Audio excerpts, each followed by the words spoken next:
Hola, buenas tardes, bienvenidos a todos, gracias por acompañarnos. Esta jornada, esta tertulia de presentación de estas voces que nos precedieron, para mí tiene una gran emoción.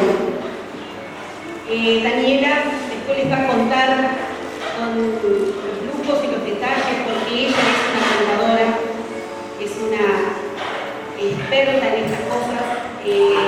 Simplemente les quiero decir que me invade una emoción muy grande, porque en el 2008, por marzo del 2008, febrero del 2008, cuando nos íbamos a cambiar de edificio y empezábamos a buscar las primeras cosas que estaban en la dirección de la que yo me quería ser responsable para traer, porque en ese momento era la rectora del colegio, encontré una carpeta con un montón de manuscritos y seguramente que había allí cerca personajes del colegio que me ayudaron a interpretar qué era lo que tenía esa carpeta, que eran los discursos. Y con mucha emoción encontré el primer discurso de la primera rectora del colegio, por abril de 1945. Y bueno, eso me impactó, me llenó de emoción.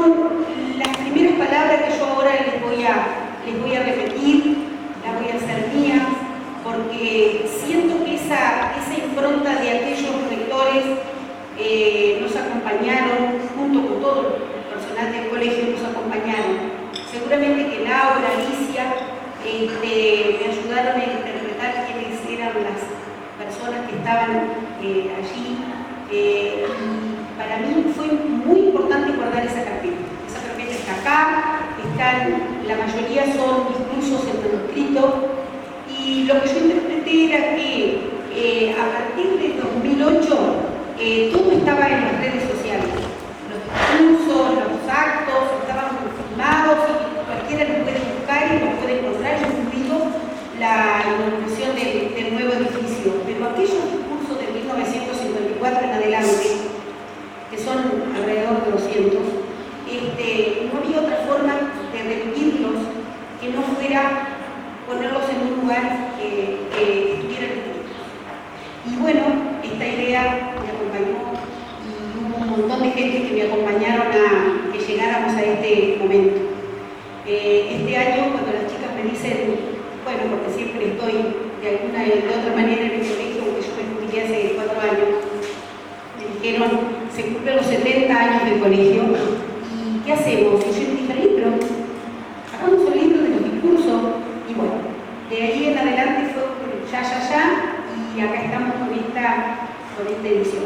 Yo voy a hacer mías las palabras de Irma Albornoz, que fue el primer discurso del colegio, un par de cartas, porque está su hijo acá, está su hijo que es la primera vez que viene a acompañarnos, entonces es una gran emoción.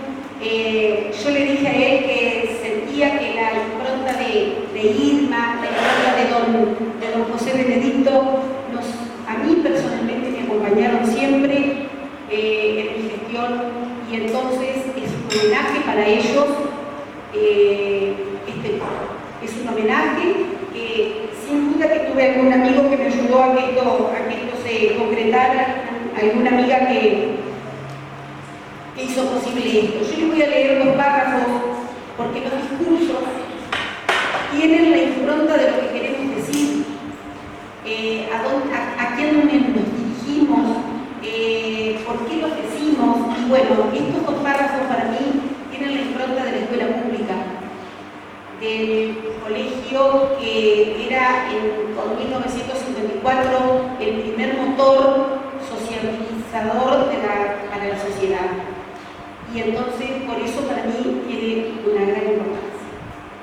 Decía Irma Albornoz por el 1 de abril de 1954, señores de la Comisión de Fomento Cultural, porque así se llamaba lo que hoy llamamos municipio, colegas, alumnos, la base del progreso de los pueblos es la educación de la juventud, la integral valoración del individuo, en función social solo se logra con el sano equilibrio de las fuerzas espirituales y materiales. La encargada de velar por la conservación de este equilibrio es la escuela en íntima unión con la familia. Cuando los habitantes de un pueblo llegan a comprender que solo la educación de su juventud, dada en la armonía del hogar y la escuela, es la única capaz de brindar el verdadero triunfo en la vida, de facilitar las armas más nobles en la dura lucha de todos los días, podemos asegurar, íntimamente convencidos, que ese pueblo saldrá vencedor en todas las dificultades que se le presentan.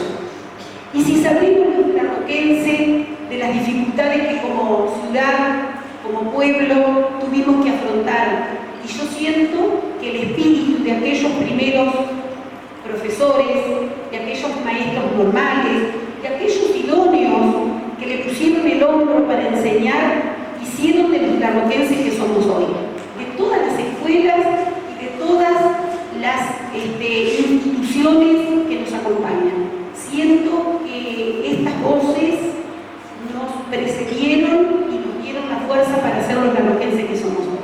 Así que yo, agradecido de compartir con ustedes esto. Todos dicen plantar un árbol, tener un hijo, escribir un libro. Yo no voy a escribir un libro de puño y letra, pero este libro siento que me realiza en esa cuestión, porque los árboles ya los planté con mis padres en el campo y sigo plantando con mis hijos, y a mis hijos también los tengo. Así que para mí esta es como una realización de todo lo que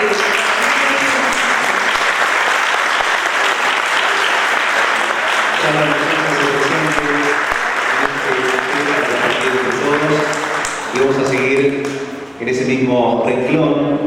Ahora, y a modo de cronología, la profesora Nora Duarte dará lectura a uno de sus discursos recuperados en esta edición para contarnos el devenir de la historia del Colegio Nacional.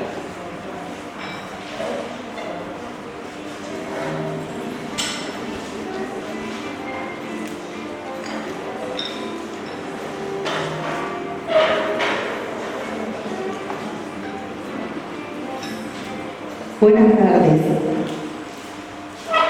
Adhiero a todo lo que acaba de decir Marta, ya que esta institución era la institución de mi madre como primera alumna en aquel 1954. Fue la institución de mi mamá como docente después de la década del 60. Fue en una hora de clases y en una fotografía donde estoy yo en la panza de mi mamá, junto con todos los profesores del colegio. Y fue mi colegio secundario y el colegio en el que transité todos mis 30 años de trabajo. A modo de cronología, breve historia del Colegio José Benedicto Virué. Fue a fines de 1953 cuando algunas maestras de la escuela número 54 Córdoba, hoy Faustino Suárez, encabezadas por Irma Albornoz de Sá, impulsaron la idea de crear un ciclo básico en la Roque, compartida por muchos padres que debían enviar a sus hijos a otras localidades a estudiar el colegio secundario. El 16 de enero de 1954, algunas docentes cursaron invitaciones para una reunión que se transformó en asamblea. De esta surgió la Comisión de Fomento Cultural. Se envió seguidamente una nota al Ministerio de Educación de la Nación solicitando la creación del primer año del ciclo básico del bachillerato común, la que tuvo una respuesta negativa. Por eso se decidió crear el Instituto adscrito al Colegio Luis Clavarino de Gualeguaychú, al que se denominó General San Martín, y se procedió a nombrar a los profesores. La señora Irma Albornoz de Sá ocupó la rectoría. Aquel primer año funcionó en algunas aulas de la Escuela Grande y luego se trasladó a dependencias del Club Central La Roque. En 1957 la cooperadora de la institución compró una casa al doctor Santiago Buñar en la calle 25 de Mayo, edificio donde funcionó hasta 2008, contando con el aporte de muchos vecinos de la localidad y hasta la donación de un sueldo por parte de un empleado municipal, que fue don Carlos Cerulli. En 1959, bajo el rectorado del señor José Benedicto Virué, el colegio consiguió su oficialización como colegio nacional, siendo ministro de Educación el doctor Luis Macay.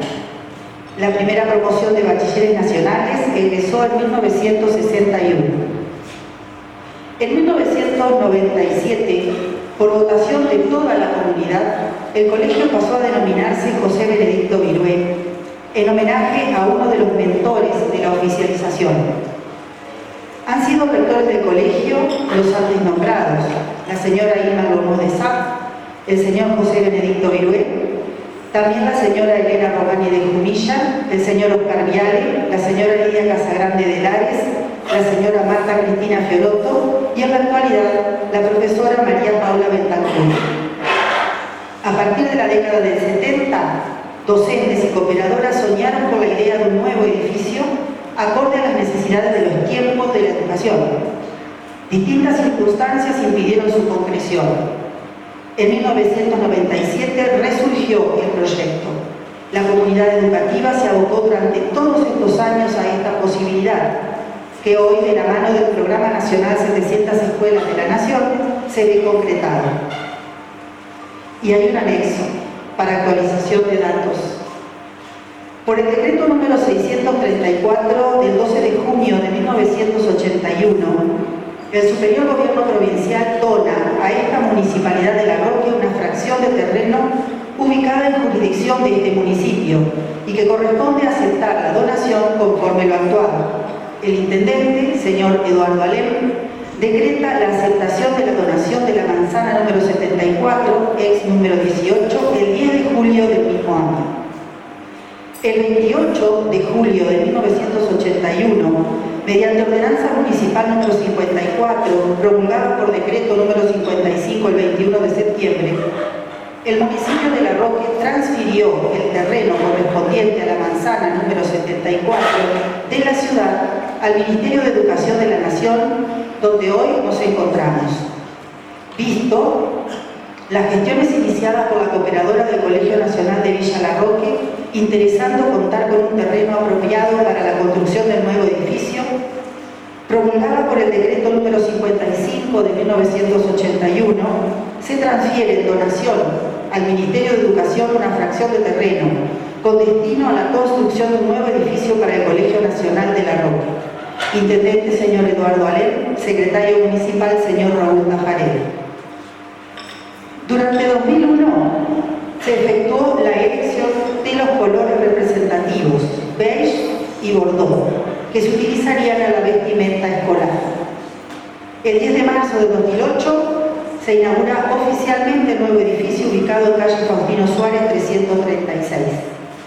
Mediante resolución 2732 de 2009 del Consejo General de Educación, se otorga nueva numeración a los establecimientos de educación secundaria en acuerdo a lo que establece la Ley Nacional de Educación 26.206, norma por la cual pasa a designarse como Escuela Secundaria número 15 José Benedicto Virué. El 24 de mayo de 2013 se oficializó la bandera institucional, dos triángulos iguales, uno bordeaux y uno beige, que forman un rectángulo de igual manera que la bandera nacional, un sol en la parte central y en el margen superior el nombre de la institución con letra de imprenta. Mediante resolución 2831 de 2015 del Consejo General de Educación, se dispone la recategorización de la Escuela Secundaria número 15 del Departamento Gualeguaychú, la que pasa de segunda a primera categoría.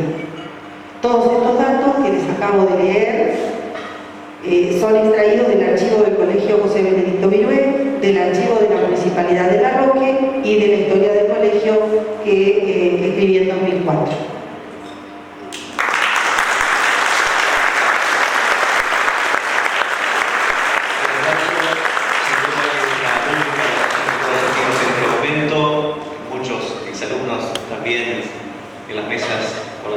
estamos compartiendo este té y este momento, dejen algo para lo que después bueno. El padre Paoli, presente en toda la vida cultural de La Roque y ex docente de nuestro colegio, también se hace presente con la lectura de la profesora Silvia Ricardi. Muy buenas tardes. Bueno, una gran alegría volver a este colegio que me acogió con mucho cariño, que tengo inolvidables recuerdos de mi vida docente. Yo no pasé por sus aulas, pero sí por las aulas siendo docente, siendo la primera vicerrectora del establecimiento, dentro de la recategorización que hubo, también hubo ese nombramiento. Así que bueno, muy feliz de que me hayan convocado, muchas gracias, Marta, Daniel, Clarita.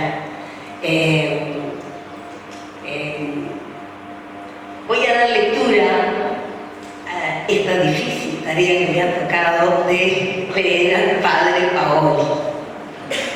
Bueno, es un orgullo quien recuerda al padre Paoli con sus hermosas palabras, los nombres, recién conversábamos con Eduardo Alain, los nombres que le ponía a sus personajes, y bueno, todas sus palabras. Así que voy a leer lo que se llama, disculpen, me voy a cambiar los anteojos. Es una oda satírica, sarcástica y jocosa, con ritmo de tango. Yo le voy a dar lectura, no voy a cantar tango. Se llama Balada del Profesor. Qué descansada vida, qué dulces horas de envidiable encanto son las que pasa el profesor o profesora en el perímetro del aula sumergida, entonando de la lección el aburrido canto hasta que el dichoso timbre pone término a la hora. Su despreocupada profesión lo persigue desde el cole hasta la casa, y en lugar del laborioso alumno, él se pasa la noche entera preparando la lección. Además, su ocupación es divertida, lo decimos sin caer en eufemismo. Año tras año repite siempre lo mismo, lo cual matiza enormemente su vida. Nunca debe pensar en el aumento. Si se enferma, ahí tiene la chequera. Más, para vivir, debe andar a la carrera de uno a otro establecimiento. Y hay algo que callar no puedo. Si el adinerado profe tiene otro destino, tiene que pasarse las horas en el camino para tener la suerte de viajar a dedo. Empero, lo dicho no tiene importancia, ya que en el cargo profesoril hay algo de carácter más sutil y de mucha más importancia. Y lo que confirmar intento es que en la profesoril compostura cosas se imponen, como ser la figura, la presentación, la voz y el temperamento. La figura es de importancia meridiana, que mantiene a toda la clase atenta cuando es sutil, estilizada y esbelta. Como por ejemplo, la figura de Mariana. Y a la presentación me refiero ahora, que no es cosa de insana vacuidad. No hay mejor cosa para imponer autoridad como vestir con la elegancia de rectora. Y la voz es también un elemento del que Carmen tiene un precioso privilegio, ya que sus ecos dominan al colegio cuando el alumnado le falta el cumplimiento. Otra cosa que es importante al profesor para que la clase lo escucha y atienda, sin apelar a inocua reprimenda, es que siempre lo acompañe el buen humor. Y en lo que afirmé, creo que no yerro y lo atestiguo con experiencia mía. No hay más que ser profesor de filosofía para estar siempre con un humor de perro. Y estas son, señoras y señores, sin hacer una relación muy cumplida, cómo se desenvuelve la rutinaria vida de los beneméritos y ubérrimos profesores. Y a pesar de su postura siempre enfática, tienen ocupado el pensamiento, esperando cuándo ha de llegar el momento en que se imponga la jubilación automática. Muchas gracias.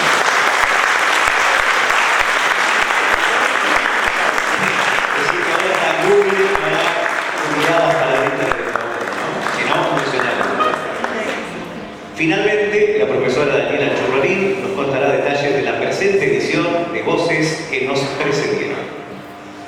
Bueno, muy buenas tardes. Como dice Juli, como han dicho las chicas, Voces que nos precedieron, discursos históricos, Escuela Secundaria número 15, José Benedicto Mirué, 70 aniversario. Todo eso es el título de este trabajo del que vamos a intentar contar cómo fueron los momentos para llegar a esto hoy.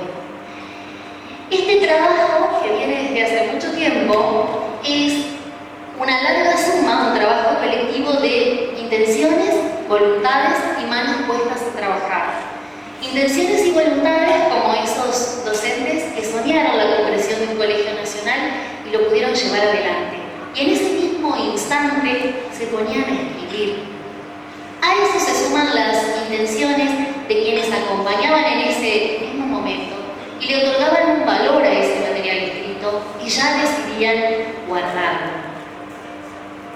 Manos puestas al trabajo aparecieron después, como decía Marta hoy, en la mudanza del antiguo edificio al nuevo edificio, cuando emergen estos papeles en esa carpeta y Marta dice, bueno, esto tiene un enorme valor. Ahí aparecen las manos. Esas manos son de las compiladoras, de Dora Amanda Gastre y de María Lidia de San, que también han sido compañeras nuestras de trabajo, que habrán tenido largas y tediosas jornadas en las que se pusieron a tipear este material, que en su mayoría estaba escrito en forma manuscrita cursiva, algunos tipeados en máquina de escribir, y la idea fue darles un carácter más legible, pasarlo a una escritura digital, para que quien estuviera interesado en ese momento ya pudiera hacer una lectura. Es así que nosotros nos vamos a encontrar con esa primera carpeta de discursos guardados originales que está ahí, luego nos vamos a encontrar con una carpeta de campo que podemos llamarla porque está tallada, está revisada, está leída, y años más tarde, después de ese trabajo, un día, por distintas cuestiones de reorganización institucional que tienen las escuelas a lo largo de los ciclos lectivos del año calendario, Marta me dijo, yo los quiero publicar. ¿Vieron que me salió igualito? Como dice Marta, yo los quiero publicar. Y bueno, creo que vino a buen puerto, porque con Marta somos una dupla, hemos sido una dupla difícil, pero en los grandes objetivos de esta institución vamos ahí de la mano. Y ahí entonces comenzó otro momento histórico donde nos empezamos a poner a pensar, a revisar este material, a entrelijarlo y a pensar lo que fue más difícil de este trabajo en un posible ordenamiento para el lector. Porque ustedes se van a encontrar en este libro con discursos, ya vamos a hablar de lo que es un discurso, que no tienen datos de quién lo escribió y tampoco tienen fecha. También hay papeles que sí tienen todos los datos completos, quién lo escribió, en qué lugar y fecha y con motivo de qué efeméride.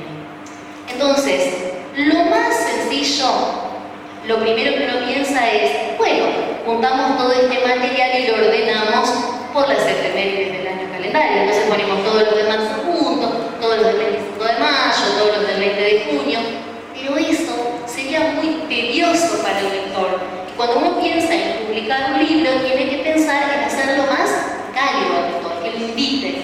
Y la forma de hacerlo más cálido es que el lector pueda recorrer en forma ordenada cada ciclo lectivo de cada año calendario y así poder hacer una lectura histórica, una lectura social, una lectura cultural, porque la cultura nos subjetiviza a nosotros los sujetos, nos sujeta, nos sostiene, nos contiene a ese sentimiento que hace que nosotros seamos todos de la misma comunidad.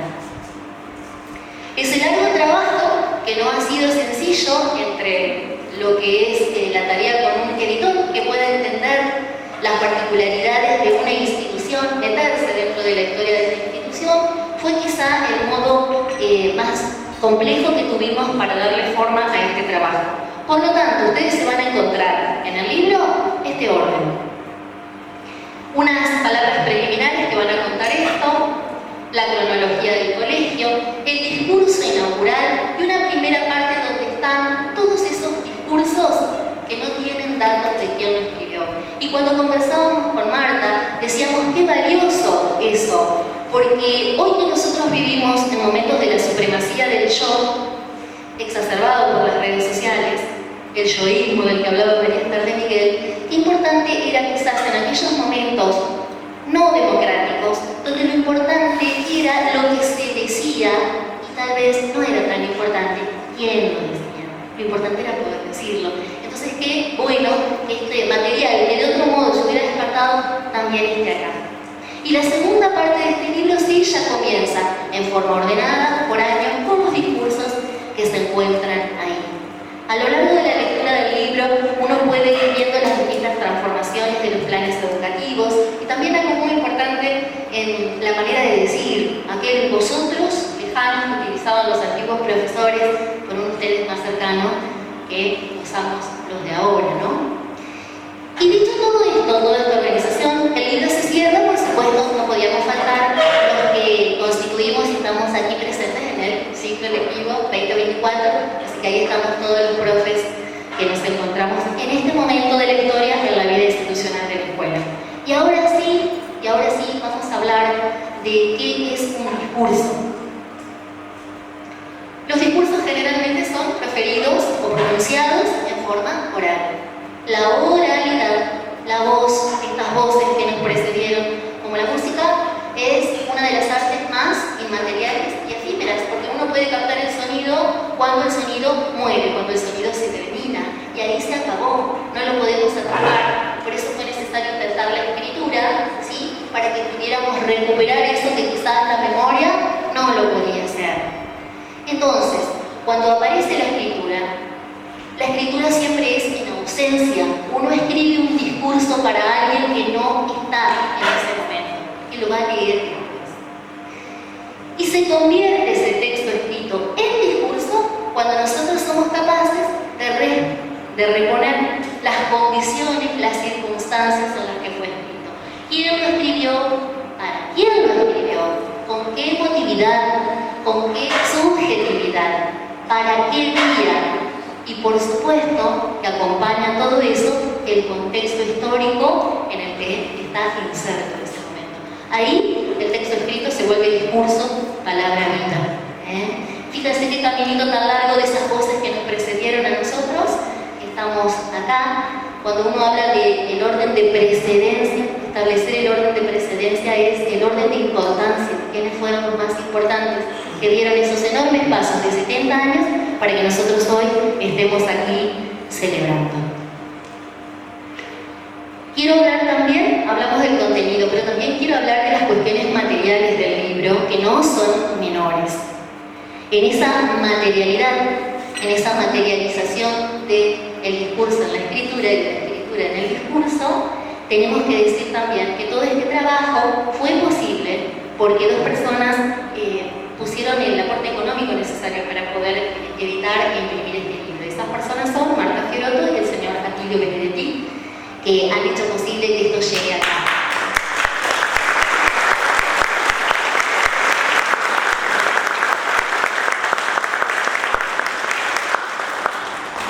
Y por otro lado, yendo a la parte de edición, el trabajo estuvo a cargo de Nicolás Tarchés, de Gualeguaychú, que muchos lo conocen porque es el titular de la editorial Uchendén. Pero como este libro no es un libro que tenga un público amplio comercial, sino que es para un público específico interesado en el tema, se hizo de manera personal. Y lo otro que también quiero decir para la materialidad del libro es que la imprenta se hizo en Elías Porter, que es de Buenos Aires, y que es una imprenta hermosa que le imprime a los megagrupos editoriales, por citar a Edasa, por ejemplo, con unos libros hermosos, con cantidades enormes, pero también imprime a editores independientes que te piden libros. La edición es preciosa, está en papel buxel, no en ese color blanco que es hiriente para los ojos, sino en este color cálido. Y la otra calidad del libro, esto es por ahí, son cuestiones exquisitas o finísimas, pero que hacen a la cuestión placentera, es que pase esto con el libro, miren. ¿Vieron que se queda abierto? Que no se cierra así de duro. Bueno, eso es calidad de imprenta también. Así que no es una tarea menor que todos estos datos que nosotros queremos decir y contar y que sean una invitación para que cada uno, acá viene la parte comercial porque de eso se tratan las presentaciones de libros, para que cada uno de los presentes se lleve el libro, tiene un valor de 15.000 pesos, también tenemos fines conmemorativos de 1.000 pesos y toda esta recaudación va destinada a los fondos de la cooperadora de nuestra institución para dar continuidad a las obras del colegio, como por ejemplo el gimnasio. Así que espero no haberlos aburrido con todo lo que dije y bueno, y que todos se lleven un libro. Dicen los chicos de sexto que ellos se van a poner en guardia a la puerta para que todos los que salgan de acá salgan con un libro.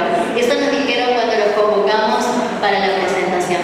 Así que de mi parte, nada más, comparto la emoción de Marta.